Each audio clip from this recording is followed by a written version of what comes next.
Olá pessoal, sejam bem-vindos a mais um Redcast, o seu podcast de cibersegurança. Hoje eu junto com o Eduardo, vocês já conhecem de longa data, estamos aqui para moderar os episódios. Du, bem-vindo aí mais uma vez, meu amigo. Valeu, Gu, vamos lá. Show de bola. Hoje vamos falar um assunto polêmico, né? A gente estava conversando aqui com os nossos convidados, a gente fala que é polêmico, mas não deveria ser polêmico, mas enfim, é um assunto polêmico, principalmente pelo momento que a gente vive, né? Então hoje a gente vai falar, pessoal, sobre segurança nas eleições. E para esse bate-papo, a gente trouxe aqui dois convidados. Primeiro o Paulo Matias, professor do Departamento de Computação da UFSCar, tá? Então está super envolvido aí há mais de 3 anos aí nesse tema, né? E segurança nas eleições, vai conseguir trazer bastante experiência para a gente sobre esse tema. E o Marcos Almeida, já conhecido de vocês aí, responsável aqui, né, coordenador do Red Team, da Red Belt Security, que vive esse mundo aí, né, Marcão, de vulnerabilidades, testes, enfim, trazer um pouco também da experiência em cima desse tema.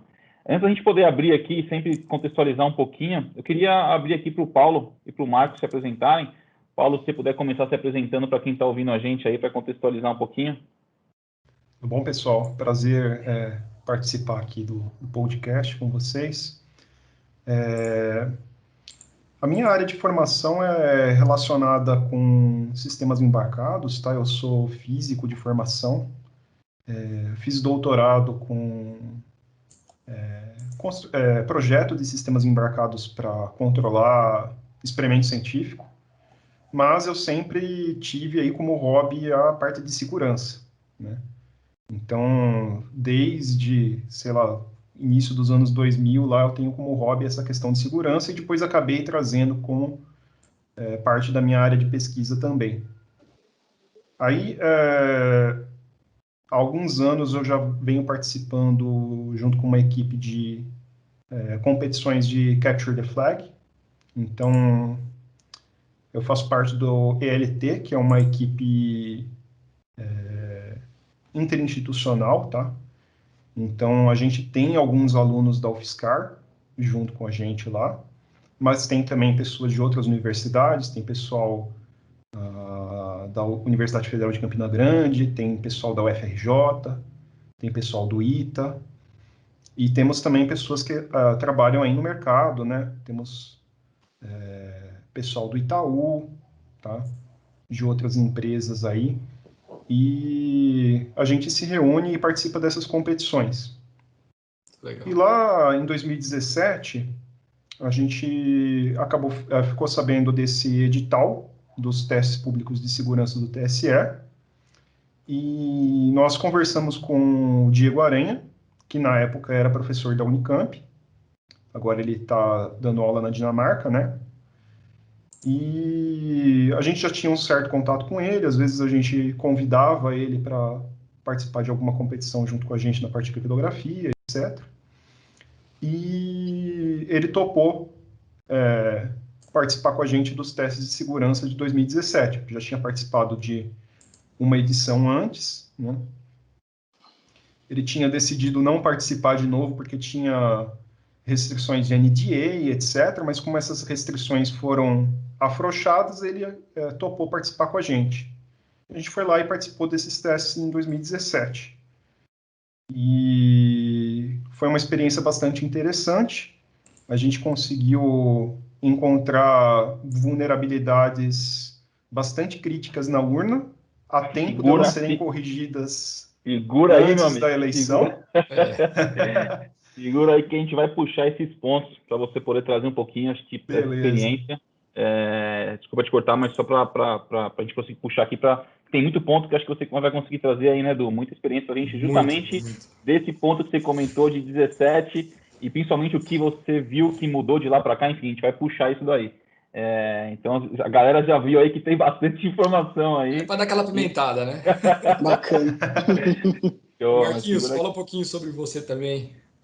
Ok, o pessoal já deve me conhecer de podcasts anteriores, né? Eu me chamo Marcos Almeida, sou formado em Segurança da Informação, 2 pós-graduação em Segurança da Informação e uma pós-graduação em Governança em Tecnologia da Informação. Já atuando em alguns anos aí na área de cibersegurança ofensiva, ou seja, eu sou o cara que ataca, o cara que invade, e depois dar a correção para a empresa em si. Então, eu sou um ethical hacker, com algumas certificações aí internacionais de mercado e atuando como coordenador de cybersecurity em conjunto com a Red Belt Security. Show de bola, Marquinhos. 2 feras aí para conversar com a gente hoje. E, galera, que nem a gente comentou, né? A gente vai falar um pouquinho sobre a segurança nas eleições e o momento que a gente vive aí, né? Eleições nos Estados Unidos, quem está acompanhando aí, viu, enfim, toda a confusão lá de possíveis, enfim, não vou dizer vulnerabilidades, né? Mas alterações ali em relação a votos. A gente faz um deparo aqui com o Brasil. Acho que todo mundo que está ouvindo a gente aqui, acabamos de passar por esse momento. Acho que todas as rodas aí, quando sentam e começam a conversar sobre eleição, a primeira pergunta, né, que acho que todo mundo fala ali, primeiro é falar bem ou mal de um candidato ou outro e tentar fazer com que a pessoa mude a cabeça dela para o que você quer, para quem você é o seu candidato, mas a pergunta que vem na sequência, e a gente que trabalha com segurança, aí eu posso dizer que com certeza isso, tanto para o Paulo, quanto para o Marcos, quanto para o Du, eles devem perguntam, né, pelo menos para mim perguntam, né, pô, e aí, é seguro, não é seguro? Tipo assim, putz, galera, vamos lá, né, eu acho que essa é uma pergunta muito forte, que as pessoas vêm fazendo bastante. E uma outra que começou, um outro ponto, que a gente vai falar sobre isso aqui, tá? Por isso que eu segurei o Matias aí para ele trazer essa experiência para a gente. Mas um outro ponto que a gente vê muito também falando, e acho que o pessoal concorda comigo aqui, que é a questão, pô, vamos voltar para o voto de papel. Então a gente vê aí a família do presidente hoje da República do Brasil, que também estão no meio político, falando, poxa, que são a favor de voltar para isso. A gente vê uma potência que é os Estados Unidos, que é assim, e a gente vê aí o Brasil evoluído, né, segundo o que as pessoas comentam em relação a, poxa, a gente está já totalmente eletrônico nesse mundo de votação, né? E aí tem um ponto que o TSE traz, que aí eu acho que é onde o Matias vai conseguir conectar e trazer essa experiência dele, né, que é onde ele comenta que a urna ela foi projetada como um dispositivo totalmente desconectado, né? Então ele não está conectado numa rede, ele não está conectado numa internet, não está conectado via Bluetooth, nem nada disso. E traz aí uma segurança para quando a gente está lá votando, né? Estou lá escolhendo o meu candidato, não vou fazer apologia a nenhum candidato aqui, mas estou escolhendo o meu candidato, é que realmente aquele voto vai ser computado para o meu candidato. Legal, até aí eu acho que o Paulo que participou desses testes, né, Paulo, vai poder contar um pouquinho para a gente, eu acho que até aí legal, ok, mas aí eu coloco um mas, né, que é justamente no momento offline, né, quando essas urnas são desconectadas e elas saem daquele local de votação e vão ali são levadas para algum local, que eu acho que é onde o Paulo vai comentar sobre esses testes realizados, né, que acho que é onde o bicho pega, na verdade, né. E aí até para puxar isso, Matias, gostaria que você contasse para a gente um pouquinho dessa trajetória em relação aos testes, que eu estava começando a contar um pouquinho para a gente dessa história desses testes, que eu acho que vai conectar exatamente, não sei se o Du concorda comigo, nesse ponto em relação aos testes que são no momento da transição, né? Que ela é offline, que não está conectada na internet, todo mundo sabe. Então, estou lá votando, não vai vir um ataque, né, Marcão? Não vai vir um ataque lá para poder invadir a urna e hackear a urna e trocar o meu voto ali naquele momento. Mas exatamente. E a transição, né, disso, que eu acho que é onde o Paulo vai trazer para a gente uma experiência grande aí, meu amigo. Se você puder comentar para a gente em cima disso. Maravilha. Beleza. Posso começar, então, com um resumo dos resultados de todas as edições dos testes? Você que manda, meu amigo. Beleza. Então, esse resumo a gente geralmente faz quando... É uma das primeiras coisas que a gente explica quando o pessoal pergunta sobre os testes, tá? Eu tenho até anotado aqui, porque eu nunca lembro as datas, porque esses testes eles são realizados num calendário fixo, né? Sempre um ano antes de uma eleição, mas nem sempre foi assim, tá? Antigamente eles eram convocados de forma ad hoc, tá? Então, o primeiro teste que aconteceu, o teste público de segurança, foi em 2009. Nesse teste, o TSE ainda não permitia acesso ao código-fonte da urna. A urna tinha que ser tratada totalmente como uma caixa preta. E Paulo, daí teve... Desculpa também, vou fazer umas perguntinhas. Você fala de código-fonte, é software 100% brasileiro, correto? Hoje em dia é um software de domínio total do TSE. É claro que depende da sua definição de 100% brasileiro, né? Porque eles usam Linux e o Linux não é 100% escrito por brasileiros, por exemplo. Mas todos os componentes fechados, digamos assim, o TSE tem o código-fonte. Tá? Não tem nenhum componente de software que eles não possuam um código-fonte. Tá? Eles têm o código-fonte de tudo. Ok. E em 2009, os participantes do teste, né, os investigadores, eles não tinham acesso ainda a esse código-fonte. Então, teve uma equipe do Sérgio Freitas, que eles submeteram uma proposta de testar se a urna fazia emissões espúrias que permitissem quebrar o sigilo. Então, eles colocaram lá um receptor de rádio na frente da urna, ficaram fazendo medições, e daí eles verificaram que a uma certa distância da urna lá, se você pusesse esse receptor de rádio, você conseguia ver em que tecla que as pessoas estavam digitando. Tá? Então, eles conseguiram comprometer uma propriedade de segurança, que era o sigilo do voto. De novo, a urna foi para a próxima eleição sem isso estar corrigido? Não. O que o TSE fez? Ele pegou, verificou que eles tinham tido esse sucesso aí no teste, e daí eles fizeram uma contramedida, que foi aumentar a blindagem do teclado da urna. Tá? Blindagem de radiofrequência. Aí, beleza. Aí, o próximo teste que ocorreu foi em 2012. Esse teste foi uma equipe coordenada pelo Diego Aranha, quando ele era professor da UNB, ele ainda não era professor da Unicamp nessa época. E esse foi o primeiro teste que eles tiveram acesso ao código-fonte. Tá? Aí ele fez uma busca rápida lá no código-fonte usando um grep, verificou construções que seriam críticas assim do ponto de vista de segurança, e daí ele percebeu o uso de um gerador aleatório que não era seguro. Que gerador que é? O gerador padrão da biblioteca padrão do C, que é o srand e o rand. Tá? E daí o que ele conseguiu fazer com isso? Ele conseguiu quebrar novamente o sigilo do voto, com base num registro que a urna faz, que pode ser requisitado, é um produto público da votação, que é o RDV, Registro Digital do Voto. Basicamente, ele tem uns votos embaralhados dentro de um arquivo, e daí, como o gerador não era criptográfico, né, não era seguro, ele conseguia prever a ordem na qual ele gerava as posições para embaralhar o arquivo. Então, com isso, ele sabia que a primeira pessoa da fila votou no candidato A, a segunda votou no candidato B, etc. Qual que foi a resposta do TSE? Eles trocaram por um gerador seguro, um gerador com força criptográfica. Tá? Até aí, Paulo, só trazendo vulnerabilidades em que poderiam descobrir em quem o Gustavo votou. Né? Isso, até nenhum aí... input de troca de votos do Gustavo, só se eu sei que o Gustavo votou naquele candidato, X. Isso, até aí é apenas o sigilo. Até esse teste não teve nenhuma vulnerabilidade que afetava a integridade. Legal. Mas aí vem o teste de 2016. Aí esse teste aí teve um certo problema do ponto de vista da organização do teste, que eles colocaram um NDA muito restritivo. Talvez o pessoal ficou com medo da repercussão que teve o teste de 2012, e daí eles puseram um NDA muito restritivo, e daí, inclusive, o Diego se recusou a participar na ocasião.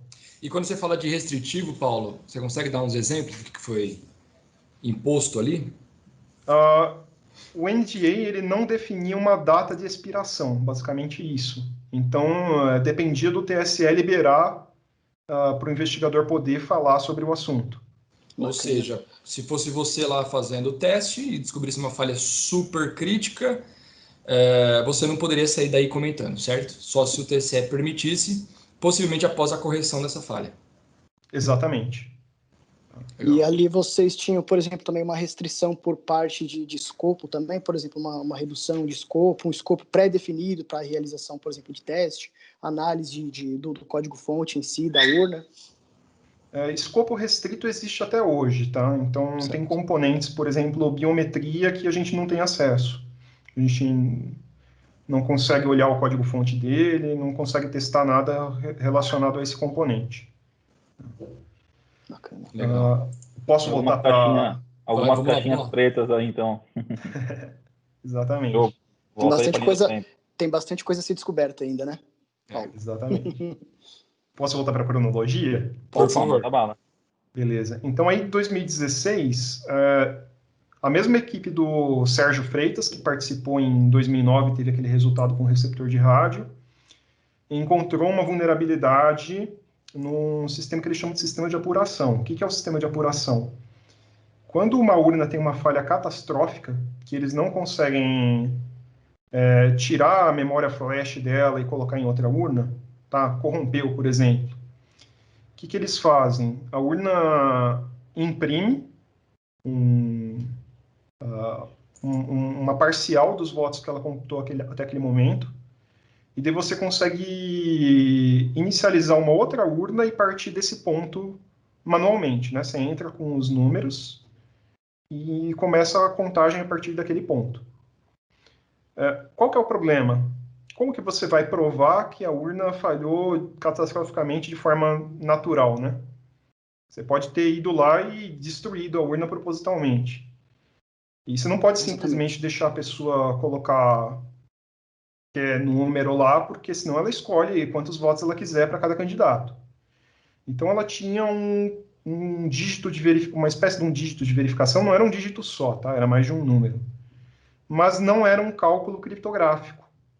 Era um cálculo simples, tipo esses dígitos de CPF, que o algoritmo é público, mas tinha mais dígitos, tá?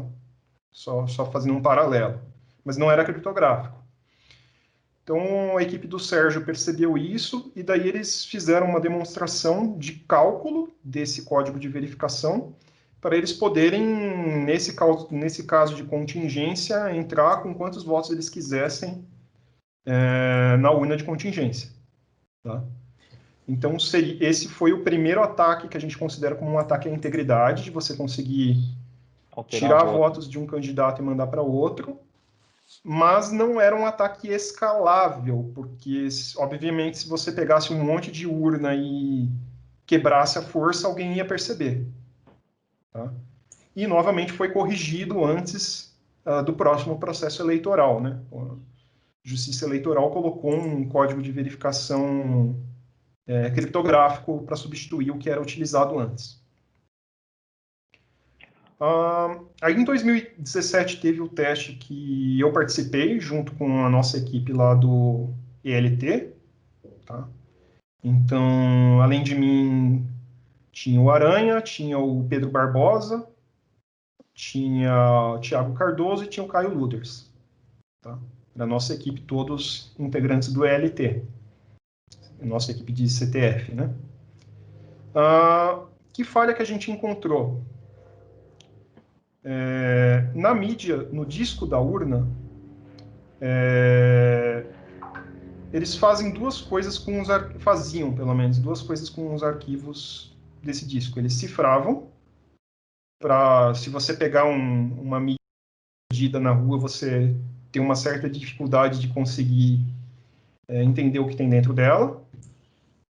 E eles assinavam todos os arquivos executáveis, tá? Para tentar garantir que ninguém ia modificar aquilo com um software que não fosse original da Justiça Eleitoral. A gente decifrou essa mídia primeiro, por quê? Porque a chave de cifração da mídia estava escondida embaixo do tapete. Não tem muito onde você colocar essa chave, tá? O processo de decifração tinha que ser todo em software, então não tinha muito o que o TSE fazer, então era apenas uma forma de ofuscação mesmo. E dois, a gente percebeu que o esquema de assinaturas não estava funcionando a contento. Tá? Tinha uma falha numa modificação que eles faziam no kernel para fazer a verificação desses executáveis. E, basicamente, eles jogavam um valor negativo numa variável que era unsigned, que só conseguia comportar números positivos. O que acontecia? Ela virava um valor positivo. E daí eles usavam isso lá numa condicional do código, e o resultado é que sempre passava a verificação de assinatura. Aí vocês me perguntam, poxa, mas o TSE não tem testes unitários, eles não testam o código? Testam. Só que a gente não viu esses testes unitários, mas depois o pessoal comentou com a gente que o teste unitário tinha a mesma falha de codificação. Então você tinha uma falha no código e a mesma falha no teste unitário. Então o teste unitário passava, tá? Então, tomar cuidado com isso, não é porque você tem testes unitários que seu código não tem vulnerabilidade, tá? Bacana. E daí, qual que era a implicação disso? Veja que era uma vulnerabilidade crítica. Por sorte, essa versão de software ela nunca tinha sido usada em nenhuma votação anterior aos testes. Ela só seria utilizada na próxima votação, que é a de 2018, só que foi corrigido antes, porque a gente reportou, tá? Mas era uma vulnerabilidade crítica, tá? Com essa vulnerabilidade, a gente mudava o software do jeito que a gente quisesse. Então, a gente podia reaproveitar código da Justiça Eleitoral à vontade, os algoritmos de assinatura estavam todos lá prontos, a gente podia só interferir com os resultados diretos se a gente quisesse, mas não só isso. Ô, Podia Paulo, colocar... desculpa te cortar, mas quando você fala que vocês, enfim, vocês poderiam, né, com essa vulnerabilidade, fazer algum tipo de alteração, a gente comentou aqui da questão dela ser offline, né? É esse tipo de alteração que você fala no momento de transição da urna, né? Então, assim, ó, quem tem acesso físico a ela poderia executar alguma coisa ou conecta nos pontos que você trouxe aqui na cronologia de ter, enfim, uma antena captando alguma coisa e conseguindo transmitir alguma coisa para ela. Porque é o que muita gente pergunta pra gente, né? Tipo, puta, mas e aí? Ela tá desconectada, mas não tem como conectar nela de nenhuma forma, enfim. Só pra galera que tá ouvindo a gente aqui. Do ponto de vista de um atacante externo, alguém que não é parte da Justiça Eleitoral, o que essa pessoa teria que fazer? Ela teria que ir na cerimônia de carga da urna, que é quando eles instalam o software nas urnas. Essa cerimônia de carga, ela é um rito que não é algo extremamente secreto. Não sei se eles fizeram alterações de procedimento depois disso, isso sinceramente eu não fiquei sabendo. Mas até o momento em que a gente encontrou a vulnerabilidade, era uma parte aberta do processo que recebia visita de escolas. Então, é muito comum, você acha fotos na internet de crianças vendo a cerimônia de carga, etc. E você tinha um potencial de escalabilidade do ataque pelo fato de que um único cartão de memória era utilizado para você instalar o software em até 40 urnas. Então, aí você já conseguiria causar aí um certo estrago se essa vulnerabilidade tivesse sido corrigida. Então, foi, de fato, uma vulnerabilidade crítica, tá? E aí, por sorte, foi encontrada a tempo. Mas aí, essa pessoa teria que ter algum acesso, não só ali fisicamente estar próximo ali do local, mas acesso à urna, né? Ele teria que conseguir chegar na urna para poder fazer alguma coisa, correto? Chegar no cartão, Tá. o cartão está em cima da mesa, ela vai lá e troca por outro. Entendi, Tá? Não entendi. precisaria chegar fisicamente na urna, precisaria alterar o conteúdo de um cartão que vai ser utilizado para instalar as urnas. Tá? Bacana. Legal. Aí volta naquele ponto que a gente fala de que não tem como conectar nela, né? Só para deixar a galera aqui, tipo assim, na hora que eu tô na sala, eu consigo conectar nela e mudar o código e tudo mais. Show de bola. Beleza. Continua aí, meu amigo, no seu timeline que tá interessante. Aí, por último, tá? Teve um outro teste no ano passado, tá? 2019. A gente não participou desse teste. Por quê? 2 motivos. Primeiro motivo, a gente estava fora do país. Tinha uma grande quantidade de membros do LT participando de uma competição presencial no Japão, tá? Então a gente estava fora do país na época dos testes. E segundo motivo, em 2018, teve um evento do qual eu sou um dos coordenadores, que é o WTE, que é o Workshop de Tecnologia Eleitoral, que é um evento satélite da SBSEG, Simpósio Brasileiro de Segurança da Informação. E o pessoal da ala técnica do TSE, felizmente, eles sempre participam desse evento, né? É interessante até para aproximar a gente deles. E eles passaram para a gente a informação de que eles estavam quase deixando tudo pronto para publicar o código-fonte da urna aberto para todo mundo. Na internet. Exatamente, antes das eleições deste ano. Mas não aconteceu. Eu conversei com algum pessoal pela internet e perguntei por que não tinha acontecido isso. Eles falaram que tecnicamente está resolvido, mas teve trave burocrático, eles não souberam explicar muito bem, alguma coisa relacionada com o código eleitoral. Aí eu já não entendo muito dessa parte, que eles não conseguiram ainda publicar. Mas a expectativa é de que logo esse código esteja público aí para todo mundo ver. Bacana. Aí, esse código, quando ele está publicado, qualquer pesquisador aí de cybersecurity na parte de ofensiva, ele consegue efetuar o download desse código, enfim, fazer a análise nesse código e reportar as vulnerabilidades? Como que funciona esse processo de análise de código? A gente não sabe como que vai ser, mas a gente espera que seja assim, né? O que a gente recomenda que o TSE faça seja justamente isso, que eles criem lá uma conta no GitHub, GitLab, coloquem tudo lá e deixem aberto para todo mundo analisar. Bacana. Eu acho que tem mais alguma questão na timeline, Paulo? Só pra... Ah, sim, eu não falei o que aconteceu em 2019, né? Aí que A vem o gente não negócio. participou, É aí que Agora o bicho pega, né? mas participou uma equipe de peritos da Polícia Federal, equipe do Peixinho. Eles participaram em 2017 também, inclusive eles fizeram um achado interessante em 2017 que ajudou a gente, que eles conseguiram dar boot, né? Eles conseguiram inicializar o software da urna numa máquina virtual e dumpar a memória. Isso aí facilitou bastante para conseguir recuperar as chaves criptográficas. Em 2019, o que eles fizeram? Eles focaram num software chamado Gedai, que é um software para Windows, que roda numa máquina que prepara esses cartões para colocar metadados de sessões eleitorais, etc. E daí eles quebraram os mecanismos que são utilizados no Gedai, que são mecanismos estilo mecanismo de antivírus, tá? Então eles quebraram esses mecanismos e conseguiram mudar metadados, tá? Então, nome de sessão, esse tipo de coisa.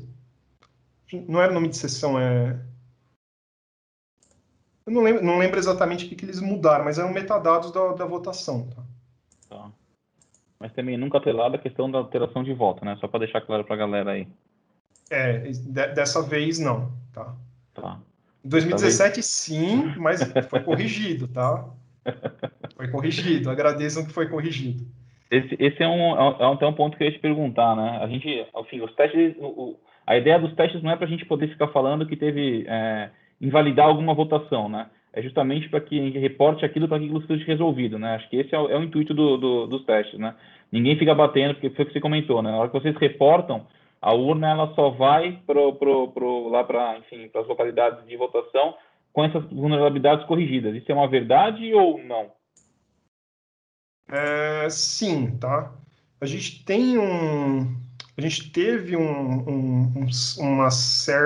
certo desvio desse negócio, mas aí eu tenho que explicar uma outra questão antes, tá? Existe um choque de cultura muito grande entre o TSE e os pesquisadores de segurança, tá? O Marcos, que coordena a equipe de Red Team, acho que provavelmente vai concordar comigo. O que acontece? O TSE é um tribunal. Eles estão acostumados a seguir rito jurídico. Rito jurídico é tudo amarradinho. Você tem prazo, você fala, ó, até dia tal você vai fazer tal coisa, depois você vai fazer tal coisa, depende de você ter feito alguma outra coisa nesse prazo anterior, etc. Uma pessoa que trabalha com pesquisa em segurança ofensiva, ela não tem essa cultura. Quer testar lá a qualquer momento, achou alguma coisa, quer explorar, ver o que dá, entendeu? Exatamente. Então existe esse choque cultural. Sim. E o que aconteceu em 2012? O Diego Aranha, ele reportou durante os testes e demonstrou essa vulnerabilidade do sigilo, né, de reordenar os votos. Só que quando ele estava inspecionando o código lá, ele percebeu outras coisas.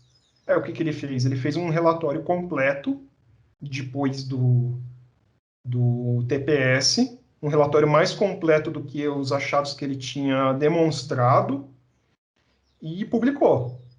E nesse relatório, ele descrevia um problema com a distribuição de chaves das urnas eletrônicas. Só que veja, esse problema ele não foi relatado dentro do rito do TPS. Então, se você fala isso do ponto de vista jurídico para um tribunal, é como se esse problema não tivesse sido relatado. Simplificando, tá? Eu não sou jurista, etc., mas existe essa diferença de cultura, entendeu? Como se aquilo não existisse, né? E daí, o que aconteceu? Essa questão aí foi se arrastando, não estou falando que ela possa ter sido usada para fraudar uma eleição, tá? Porque tem outras coisas aí no processo que podem travar os problemas que isso pode ocasionar. Mas o que acontece? Na prática, o que acontecia? As urnas que eram utilizadas até a eleição passada,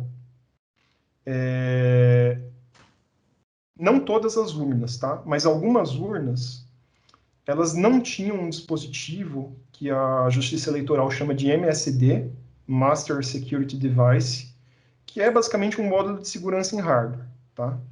Ele é um microcontrolador ARM que tem lá um firmware que eles escreveram em parceria com uma empresa, tá? Essa empresa fez o projeto inicial e depois transferiu a tecnologia para o TSE. E ele gera chaves, armazena lá dentro, consegue fazer assinaturas com as chaves que estão seladas dentro desse dispositivo, sem sair para o processador principal.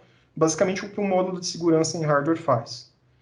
Faz verificação de cadeia de boot, todas essas tarefas tradicionais de um módulo de segurança em hardware. Nem todas as urnas tinham esse dispositivo. Então, o que eles faziam com relação ao software? Software tinha que funcionar em urnas que não tinham esse apoio de hardware. Então, ele armazenava chaves de assinatura de resultados dentro do próprio software.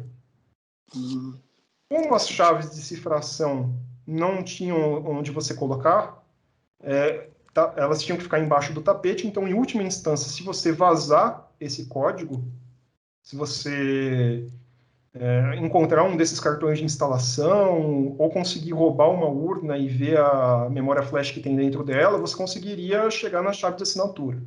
E daí você gera arquivos de resultados falsos. É claro que a gente não chegou a inspecionar essa parte, tá? Que esse código, de novo, não estava dentro do escopo para a gente olhar. Mas a gente imagina que tenha outras contramedidas, por exemplo, que a Justiça Eleitoral analise se os resultados de uma mesma sessão foram mandados mais de uma vez, tá? Isso daí possivelmente mitigaria esse problema, mas é um problema estrutural sério que deveria ser corrigido, tá? E ele acabou demorando muito para ser corrigido, ele foi corrigido só antes da eleição agora desse ano, tá? 2018 ainda rodou com esse problema. Eles fizeram lá uma mitigação rápida, que dava para eles fazerem sem ter que jogar essas urnas antigas fora, que foi o seguinte.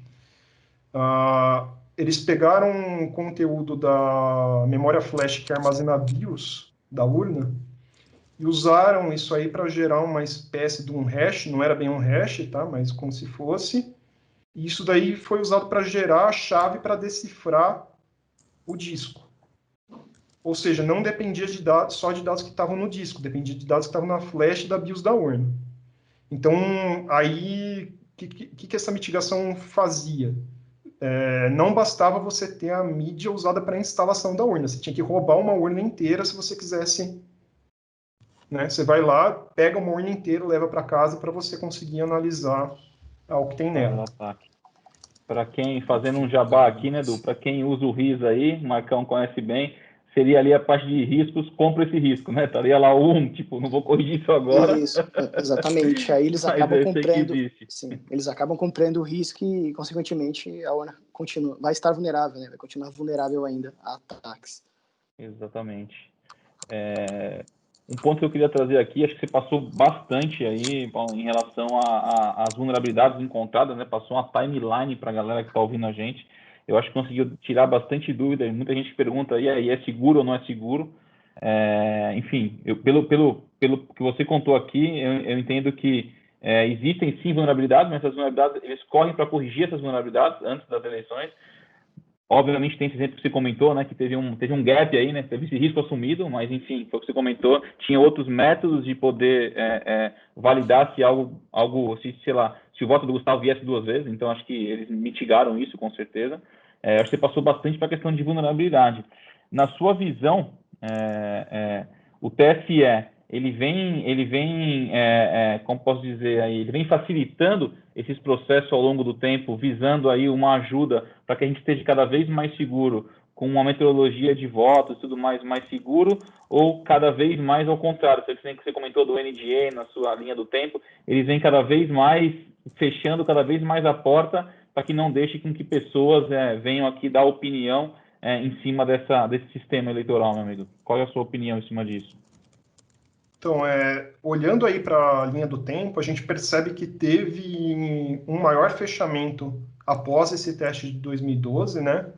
Acho que talvez a repercussão que o teste causou na mídia acabou causando um pouco de receio no tribunal, mas de 2016 para cá a gente tem visto uma melhoria, tá?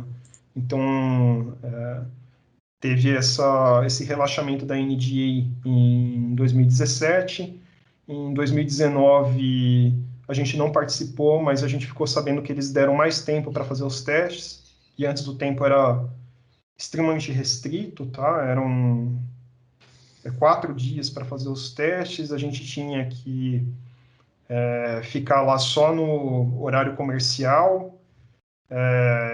E o horário comercial, não estou falando das 8 até as 18, era até das 9, 9 e pouco, que era quando chegava o pessoal para acompanhar até as 18 horas, tinha que fazer a pausa para almoço, etc.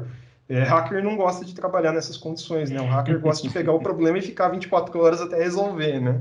Exatamente. Então tem essas restrições, tinha muita burocracia, tinha que preencher um formulário para pegar um protocolo, para preencher outro formulário para fazer requisição. Em 2019, parece, aí pelos relatos do pessoal que participou, que melhorou um pouco e foi estendido para uma semana inteira o período dos testes, mas ainda tem que melhorar, tá? Na nossa visão, eles têm que abrir o código mesmo, e esse teste tem que ser realizado só para caso você precise testar alguma coisa física mesmo no hardware da urna. E se eles puderem também liberar urnas para a comunidade testar, seria melhor ainda. Tá? Seria os melhores dos mundos, né? Que aí fica um negócio mais abrangente. E, Paulo, fazendo uma pergunta assim, direta, né? Para quem não é muito técnico. Ai. E, claro, vai ser sua opinião, você fique à vontade para dá-la ou não. Na sua visão, todo mundo fica preocupado ali com, né, possíveis fraudes em cima da urna.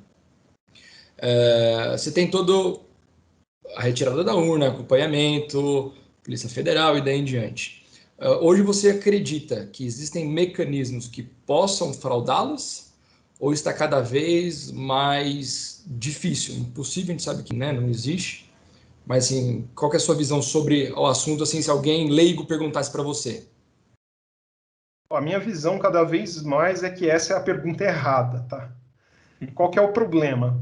A gente é da área, a gente pesquisa segurança da informação, etc. A gente entende os riscos, as mitigações envolvidas, etc. Mas qual que é o problema? É muito difícil você conseguir explicar isso para o eleitor leigo, tá? Então você tem que ter alguma forma de você, no processo eleitoral, ajudar esse eleitor a participar da auditoria, mesmo para que ele se sinta confortável e acredite no sistema. Perfeito. Não adianta eu falar, o sistema é seguro, tem dezenas de mitigações, etc., porque sempre vai existir uma falha teórica. Sempre vai existir a possibilidade de você ter alguém corrupto dentro da justiça eleitoral fazendo alguma falcatrua ali na hora que tiver. Falcatrua muito sutil. Exatamente. Tá? Que vai ser muito difícil de você detectar. Então, se você não tiver uma forma do eleitor participar da auditoria, o eleitor leigo, você nunca vai resolver esse problema. Tá? Perfeito. Todo mundo fica ali travado talvez na pergunta que foi essas que eu fiz agora, do tipo, mas é possível hacker fraudar? Não, a ideia não é essa. Às vezes, assim, a fraude pode acontecer de forma muito mais simples, como você mencionou, né? Se tiver alguém corrupto ali no meio, se tiver alguém que tem Exatamente. benefícios próprios, daí em diante. E aí, quando você deu essa possível solução, né, dos eleitores poderem participar, quais são as ideias que eu entendo que a comunidade já teve, que outras pessoas, e inclusive você e a equipe, já pensou? Quais foram algumas das soluções? Esse problema ele é amplamente discutido pela comunidade científica, tá? A solução talvez mais simples do ponto de vista de você não precisar mudar muito a forma como as coisas acontecem dentro da sessão eleitoral hardware que existe atualmente, é você implementar o que a gente chama de VVPAT, que é Voter Verified Paper Audit Trail, tá? Que é trilha de auditoria em papel verificada pelo eleitor, tá? Traduzindo. Isso é o que a gente costumava de chamar de voto impresso, mas a gente está até evitando esse nome porque as pessoas estão discutindo esse tema sem ter conhecimento e o termo acabou sendo depreciado. Então, você vê até veículos de mídia respeitados igualando o termo voto impresso a retorno ao papel. Não é isso, tá? O que é o VVPAT? É você colocar uma impressora do lado da urna, dentro do invólucro fechado, de vidro, por exemplo, ela vai rolando um rolo lá e o eleitor coloca o voto. Antes de apertar confirma, ele consegue ver se a impressora imprimiu a mesma coisa que está na tela. E daí você tem independência do software. O software pode ter um bug, às vezes pode não ser nenhuma vulnerabilidade, pode ser um bug do software, tá? Entendi. Claro que esse bug é muito difícil de acontecer, mas né, pode ser um bug. E daí você percebe, porque você está olhando na tela e está olhando no papel, você percebe que está diferente, que está diferente. Daí você aperta confirma, isso daí corta o papel, ele cai numa urna tradicional de papel, mas veja, você não tem contato físico com o voto, tá? E se você aperta corrige, ele faz uma marcação lá para invalidar aquele pedaço de papel para dizer que ele não deve ser considerado e assim a eleição prossegue normalmente. Seria É uma o único auditoria método? do voto eletrônico aí, vai. Exatamente, uma forma de você ter uma recontagem real, porque atualmente não é possível recontagem. A legislação ela exige recontagem e é por isso que a Justiça Eleitoral implementou o que eles chamam de RDV. Só que o RDV ele é só um arquivo gravado em outro formato gerado pelo mesmo software. Então, se o software tiver um bug ou uma vulnerabilidade, não adianta nada. Tá? Então, seria uma forma de você ter uma recontagem real. Tá? Dois meios diferentes de você armazenar a mesma informação para você poder recontar em caso de dúvidas. É a única forma de você acrescentar uma forma do eleitor participar do processo de auditoria? Não. Existem outras formas aí propostas pela literatura. Você tem, por exemplo, sistemas com segurança fim a fim. Existe um colega nosso, que é o professor Geroen, da UFMG, que ele defende bastante esse tipo de sistema. Ele escreveu um livro chamado O Mito da Urna. Se vocês procurarem, vocês encontram esse livro para baixar na internet, tá? E ele defende um sistema que é uma variante de um sistema que a gente chama de Wombat Voting.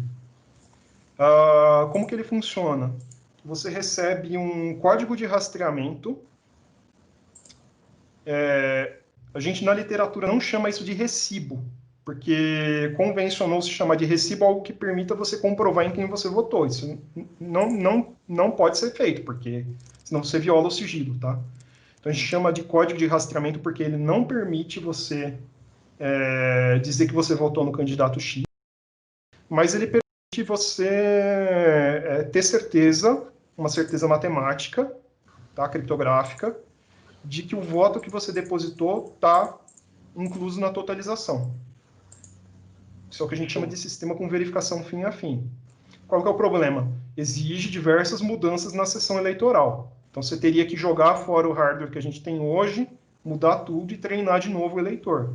Mas traria aí um nível adicional de auditoria, que além de você saber que a urna está registrando o correto, você tem a auditoria também da cadeia de custódia, porque você sabe que do momento que você depositou o voto até ele aparecer na totalização, ele não foi adulterado. Tá? Você acrescenta um elemento a mais.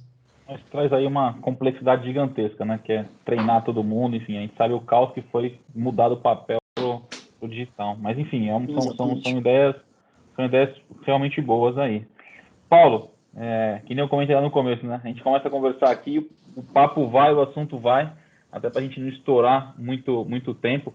Eu acho que a gente conseguiu aí, né, Edu, passar por pontos importantíssimos que, cara, acho assim, a timeline respondeu muito do que a gente já queria puxar aqui. Dentro da timeline você conseguiu trazer todas as vulnerabilidades, né, o que aconteceu, o que foi corrigido, enfim. E eu acho que deu para a galera ter aí uma noção. Para mim ficou muito claro que o TSE ele busca muito esses testes para poder melhorar, né? Enfim, independentemente do NDA que mudou, que liberou, que não liberou, enfim. E eu acho que um ponto que eu acho importante, e o Marcão deve questionou bastante, deve concordar, quando que o TSE vai liberar esse negócio para a gente poder brincar em cima disso, né?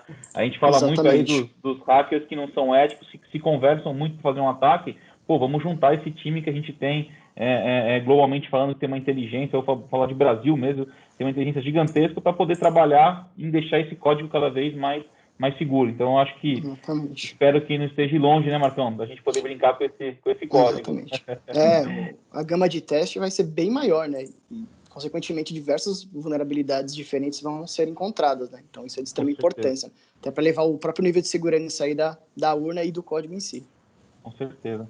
Então, assim, só tenho a agradecer enfim, de novo, pela sua participação e por trazer isso para a gente. Eu te falo que nas conversas de bar que eu chamo aqui, eu já tenho muito mais informação para poder levar para a galera e falar, galera, não é questão de ser seguro ou não, enfim, vamos lá, vamos discutir um pouquinho mais de uma forma mais inteligente. Então, de novo, agradeço.